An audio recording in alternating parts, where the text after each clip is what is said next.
Before the sun rose, before the birds sang, she was already on her knees. Her small hands held a soft cloth, wiping the expensive shoes that shone like mirrors. The cold floor bit her skin, but she stayed low, her forehead almost touching the sea. Ground, and then, like every morning, his voice came deep and proud. "Faster, girl, shine them until I see my face." She obeyed without a word. Her lips touched the shoes gently, like a prayer. Every kiss burned her heart with shame. Her tears fell on the polished leather, but she quickly wiped them before he could see. This was her life now. Every single morning, cleaning and kissing. The shoes of the man everyone called the great Chief Kamawa, billionaire, who owned half the city and loved to show his power. Oh, to him, she was nothing. Just a poor girl from the dusty village who owed him money. As the golden sun began to rise through the window, Amahal whispered inside her heart one day, "One day I will never bow to anyone again."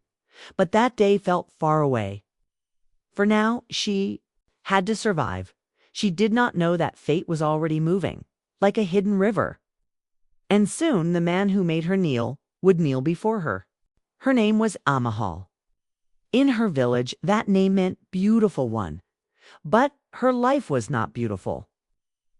She came from a small dusty village where the wind carried the smell of hunger.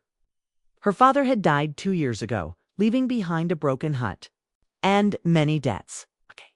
Her mother was sick and weak, lying on an old mat every day. The only hope for the family was Amahal. She was just 18, but life had turned her into a fighter. She had left the village and walked for days to the big city, dreaming of a job that could feed her mother and 2 little brothers. But the city was not kind. It was full of lights, full of lies. Then came Chief Kamawa, the man everyone respected. The man who owned big hotels, tall buildings, and cars that shone like diamonds. When he offered her a job in his mansion, she thought her prayers were answered. She promised her mother, "I will send money soon." But the job was not what she expected. Every day she cleaned floors, washed clothes, and when the son was still sleeping, she had to kneel and kiss his shoes. She refused. He said he would throw her out and take her family's land. Amahal cried at night when no one could hear. Her hands were cracked, her knees were sore, and her heart was heavy. Yet every time she closed her eyes, one dream stayed alive. One day I will stand. One day I will be free. Chief Kamawa was a man of power and pride. His face was on newspapers, his name on every street corner. People called him the Lion of the City. He owned hotels, factories, and land as wide as the horizon. When he walked, people bowed. When he spoke, people listened. But inside his golden mansion, his heart was made of stone. He loved one thing more than money: humiliating those who were weak. And Amahal was his favorite victim.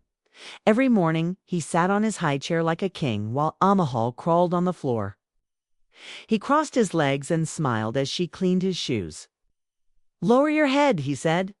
"You are too high for someone so poor." Sometimes he called his friends to watch. They drank wine and laughed as Amahal kissed the shoes like a slave. One day, in front of 10 men in shiny suits, he threw a piece of bread on the floor and said, "Eat. That is what you deserve." Amel's hands shook. Her heart burned like fire, but she obeyed because her family needed her. She picked the bread with trembling fingers and ate it while they laughed. Her tears tasted like salt and shame. That night, alone in her small room, she cried into her pillow until her voice broke. But even in pain, a whisper came from her soul. "One day, Chief Kamawa will know my name, and on that day I will never bow again." That night, Amahal sat on the cold floor of her small room behind the mansion. Her knees were red from kneeling, and her fingers were cut from scrubbing. The laughter of the rich men still rang in her ears like a curse. She pressed her hands against her chest and whispered, "God, why me? What did I do to deserve this life?" She looked at the cracked wall and thought of her mother's weak smile. She remembered her brothers thin like sticks, waiting for food. She wanted to give up. She wanted to run away. But where would she go? The city was a jungle, and she was a lamb. Amahal reached into her pocket and pulled out a small piece of paper. On it were words she had written in secret. One day, I will be free. One day, I will never bow to anyone. She read those words again and again until her tears dried. That piece of paper was her light in the darkness, but she had something, more something no one knew. In the mansion, she listened. When Chief Kamau spoke about business, she listened. When he shouted numbers at his workers, she remembered. Every day while cleaning his office, she read his files in secret. Amahal was poor, but her mind was sharp. Deep inside, a fire was growing, and one day that fire would burn down the walls of her pain. The day came when Chief Kamau wanted to show his power more than ever. He invited important guests to his mansion, businessmen in shiny suits, women wearing gold from head to toe. The house was full of laughter, music, and the smell of expensive food. Amahal was ordered to serve drinks. Her hands shook as she carried the glass trays. Every time she walked past the guests, she heard whispers and mocking smiles. But the worst moment came after dinner. Chief Kamau stood up with a proud grin. "Ladies and gentlemen," he said loudly, "I want to show you how loyal my little servant is." He clapped his hands and Amahal froze. She knew what was coming. "Come here," he commanded. Her legs felt weak as she walked toward him. "Clean my shoes," he said, sitting back like a king. "And don't forget to kiss them." The guests laughed loudly. Amahal bent down, her tears falling on the polished leather. But it didn't end there. He threw a piece of meat on the floor. "Eat it from there," he said. Her heart screamed, but her mouth stayed silent. Slowly, she picked the meat from the ground and ate, while the rich men and women clapped and laughed.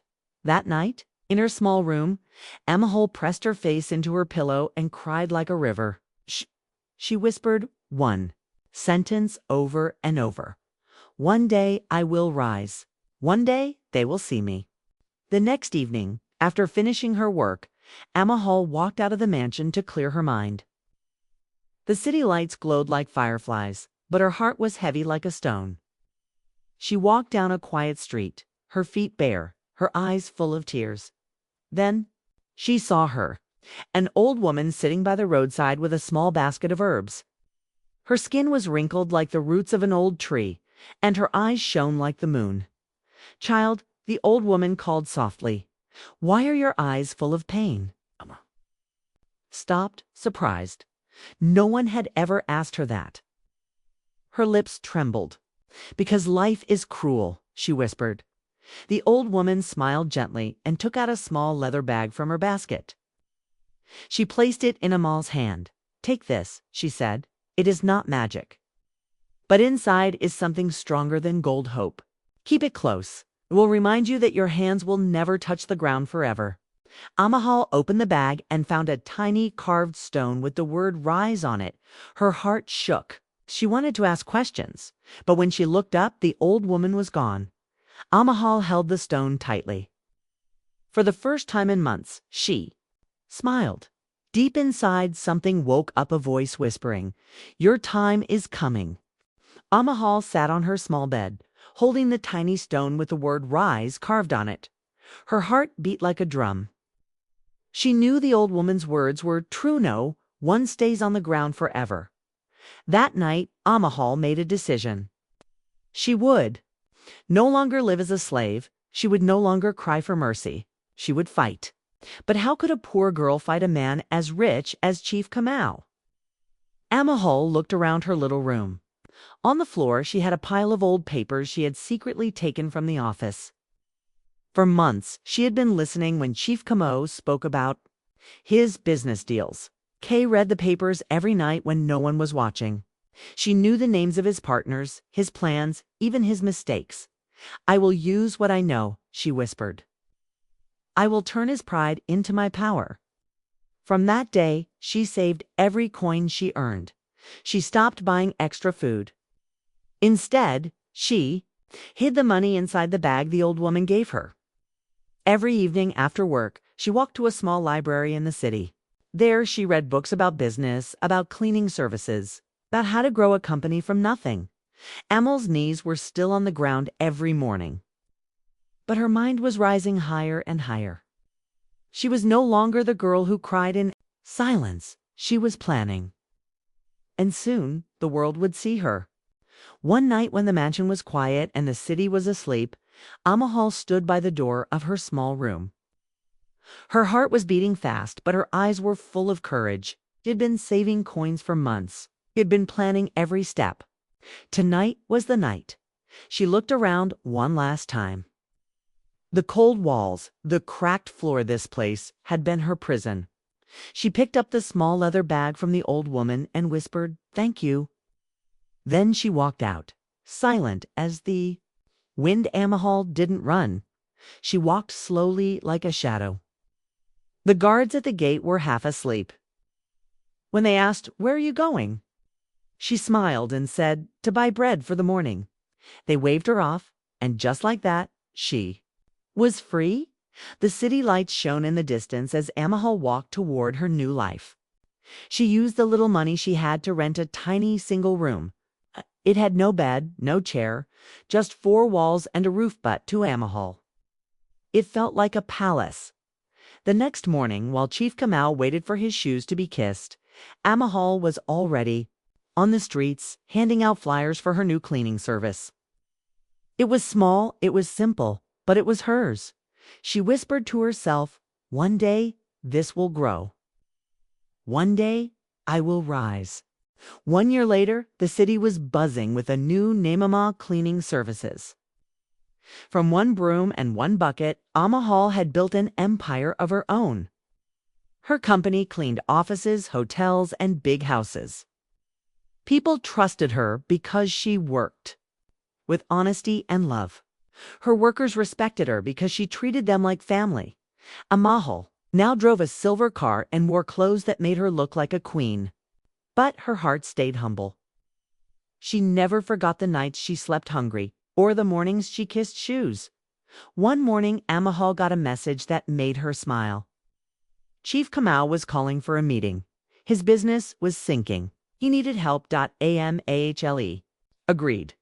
When she entered his mansion, everything was the same: the golden chairs, the shining floors, but something had changed. She had changed. She walked tall, her head high, her spirit free.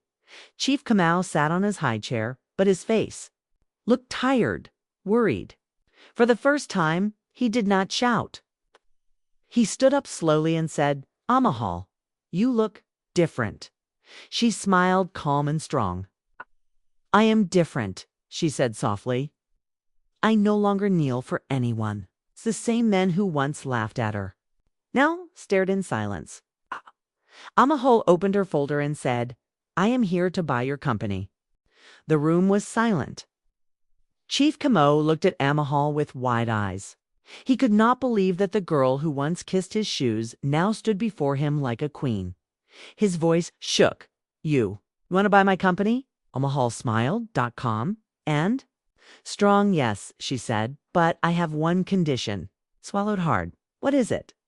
She walked closer, her heels clicking on the shiny floor. "No one in this company will ever kneel to anyone again.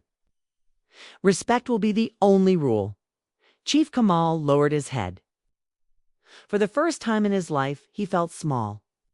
Slowly, he nodded. "Agreed," he whispered. Amah signed the papers. The company was hers, but she did not laugh. She did not take revenge. Instead, she turned to him and said softly, "Power is nothing without kindness. I forgive you." Those words broke him more than any punishment. Tears filled his eyes as she walked away, her head high, her spirit free. Outside, the sun was shining like gold. Amahal looked up and whispered, "Mama, I made it. I will never bow again." Moral: never look down on anyone. Life can turn tables. Humility is richer than gold. Did this story touch your heart? Like, share, and subscribe for more powerful African folktales that inspire and teach.